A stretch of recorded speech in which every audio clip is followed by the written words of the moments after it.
గురూజీ 72 గంటల్లోనే ఫోన్లోని అద్భుతమైన జ్యోతిష్య పరిష్కారం చూపిస్తారు. నమ్మండి, నమ్మకపోండి, ఇది నిజం. శ్మశాన కాళి రుద్ర చౌడీదేవి ఆరాధకులు నంబర్ 1 వశీకరణ స్పెషలిస్ట్ గురూజీ.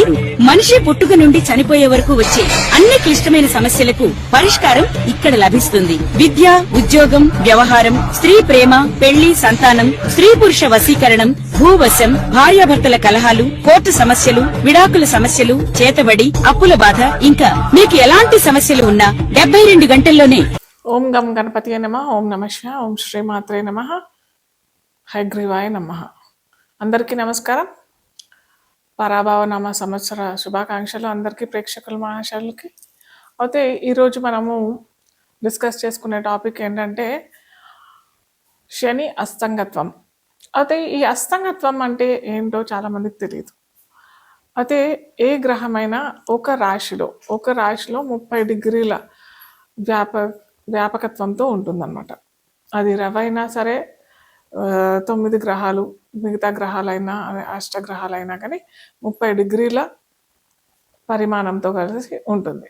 అయితే ఏ గ్రహమైనా రవికి అతి సమీపంలో, దగ్గరలో వచ్చి ఆ వచ్చిన గ్రహం కనుక అతి సమీపంలో అంటే చాలా దగ్గరగా వచ్చేసేసి ఆ గ్రహం రవి నుంచి 10 డిగ్రీల లోపల అంటే ఉదాహరణకి రవి 20 డిగ్రీలలో ఉన్నట్టయితే దానికి సమీప గ్రహము 20 డిగ్రీల లోపల అని అంటే ఒక 15 డిగ్రీలు లేదా 22 డిగ్రీలు, అంటే అటు 20 డిగ్రీల నుంచి 30 డిగ్రీల లోపల అంటే 10 డిగ్రీలు వస్తుంది కదా. అలాగే 10 డిగ్రీల నుంచి 20 డిగ్రీల లోపల ఏదైనా గ్రహం, అంటే ఉదాహరణ తరఫున నేను చెప్తా ఉన్నాను, ఆ గ్రహం కనుక వచ్చినట్టయితే అది అస్తంగత్వం పొందినట్టుగా మనం జ్యోతిష్ శాస్త్రంలో పరిగణిస్తాం. అయితే ఇప్పుడు మనకి శని మీనరాశిలో సంచరిస్తుంది, ఆ సంగతి అందరికీ తెలిసిందే. అలాగే శనితో పాటు రవి అంటే సూర్యుడు కూడా సంచరిస్తున్నాడు. సో ఈ శని రవి సూర్యుడికి అతి సమీపంలో వచ్చింది. ఈ వచ్చిన ఈ దాన్ని మనం ఏమంటామంటే ఇంతకు ముందు చెప్పుకున్నాం కదా, 10 డిగ్రీల లోపల వచ్చినట్టయితే దాన్ని అస్తంగత్వం పొందుతుంది అని అంటాం. సో ఇప్పుడు శని రవి అతి సమీపంలో 10 డిగ్రీల లోపల మనకి రవి సంచారం శని పైన మీనరాశిలో జరుగుతుంది. అది ఏ సమయంలో ఉందంటే మార్చి 8వ తారీఖు నుంచి ఏప్రిల్ 22, 2026 దాకా ఈ సంగత్వం, ఈ రవి సంచారం అనేది జరుగుతూ ఉంది. సో దీనివల్ల ఏ రాశుల వారికి ఎలాంటి పరిణామం ఎదుర్కోగలుగుతారు, ఎలాంటి సంఘటనలు ఎదుర్కొంటారు, మనము ఒక్కొక్క రాశిగా మనం చూసుకున్నట్టయితే, ముఖ్యంగా ఒక గ్రహం అస్తంగత్వం పొందుతుంది అని అంటే దాని యొక్క కారకత్వాలు, అంటే దాని యొక్క ఫీచర్స్ అన్నీ దెబ్బతింటాయి. అంటే రవి, ఉదాహరణకి మనము ఒక బంతి పెట్టామనుకోండి, ఒక బంతి పెట్టి పెద్ద బంతి, దాని పక్కన ఒక చిన్న బంతి వచ్చింది అనుకోండి, ఈ బంతి నీడలో ఈ చిన్న బంతి కనిపిస్తుందా? కనిపించదు కదా. సో అలాగే ఇక్కడ ఏమైంది, సూర్యుడు పక్కన శని కూడా పెద్ద గ్రహమే, కానీ అన్నిటికంటే సూర్యమండలంలో మనకి రవి పెద్దదైన గ్రహం, అంటే జ్యోతిష్ శాస్త్రంలో గ్రహంగానే పేర్కొంటాం. అయితే ఈ సూర్యుడు శనిని దగ్గరగా అతి సమీపంగా వచ్చి ఆ శని కారకత్వాలన్నిటినీ తనలోని నిగుడికించుకుంటాడు కాబట్టి దీన్ని మనం అస్తంగత్వం అని పేర్కొంటాం. ఆ శని కారకత్వాలు అంటే ఏంటి? శని అందరికీ తెలిసిందే, కర్మకారకుడు, వృత్తికారకుడు, మన యొక్క కర్మాలన్నిటినీ దహింపజేసేవాడు శని.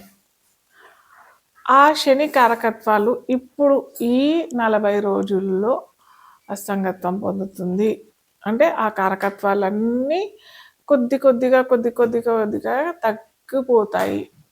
దీనివల్ల ఏమవుతుంది? దీనివల్ల ఏ ఏ రాశికి ఎలాంటి ఫలితాలు వస్తాయి?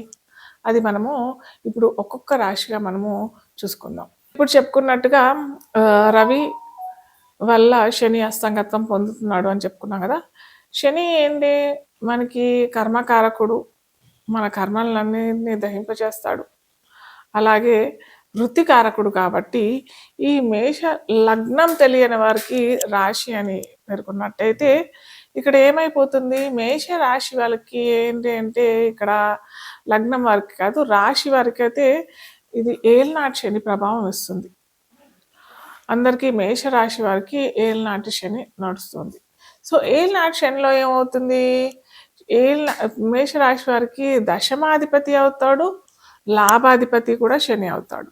సో అటు వాళ్ళకి వృత్తి ఇవ్వాలి.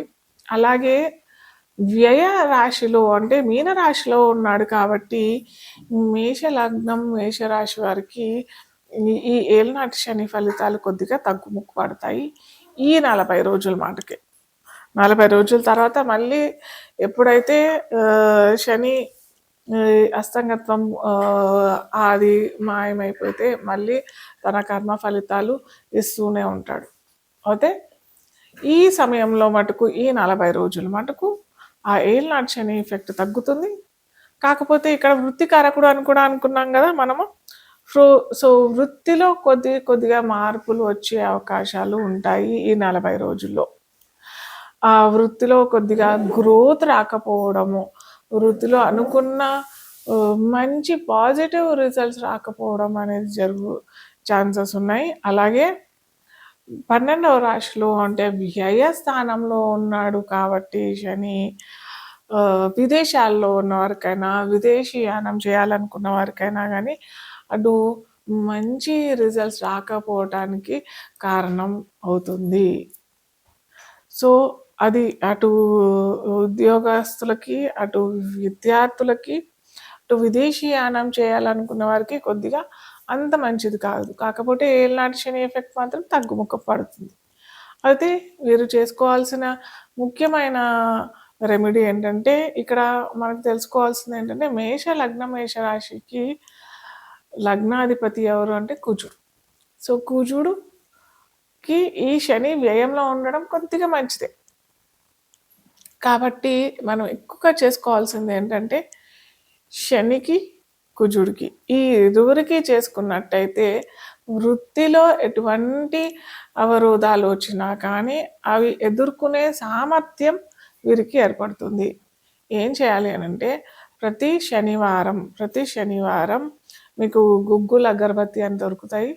అది ఆంజనేయ స్వామి టెంపుల్లో మీరు కనుక వెలిగిస్తే మటుకు ఇలాంటి వృత్తికి సంబంధించి అన్ని వ్యాపులు చక్కగా మీకు సాల్వ్ అయిపోతుంది. అటు సాంసారికులకైనా కానీ లేదా రైతులకైనా కానీ ఎటువంటి దుష్ఫలితాలు మట్టుకైతే లేవు. సో ఇప్పటి నుంచి నేను ప్రతిసారి లాస్ట్లో మీరు స్టార్టింగ్ నుంచి ఎండింగ్ దాకా చూసినట్టయితే నేను ఎండ్ ఆఫ్ ది ఈ ఎపిసోడ్లో ఒక చిన్న రెమెడీ మీరు ప్రతి ఒక్కరు ఎవరైనా కానీ ఇది చేసుకోవచ్చు. స్విచ్ వర్డ్స్ అంటారు. ప్రతిసారి నేను స్విచ్ వర్డ్ అన్నా ఇవ్వడానికి ప్రయత్నం చేస్తాను, లేదా న్యూమరాలజీ ప్రకారం ఒక నంబర్ అయినా ఇవ్వడానికి ప్రయత్నం చేస్తాను. ఆ నంబర్ అన్నా ఆ వర్డ్ అన్నా మీరు కనుక చేసినట్టయితే ఇది వేదిక్ స్విచ్ వర్డ్. ఇది చేసినట్టయితే మీకు సత్ఫలితాలు అందరికీ లభిస్తాయి. ఇది విద్యార్థులైనా కానీ, గృహిణులైనా కానీ, వ్యాపారస్తులైనా కానీ, ఉద్యోగస్తులైనా కానీ ఎవరైనా చేసుకోవచ్చు. ఒక చిన్న వర్డ్ ఇది కల్మషి అనే ఈ వర్డ్ మీరు కనుక రోజు 200 సార్లు చదివినట్టయితే మీ కోరికలు తీరుతాయి. కోరికలు అనంటే ఏదో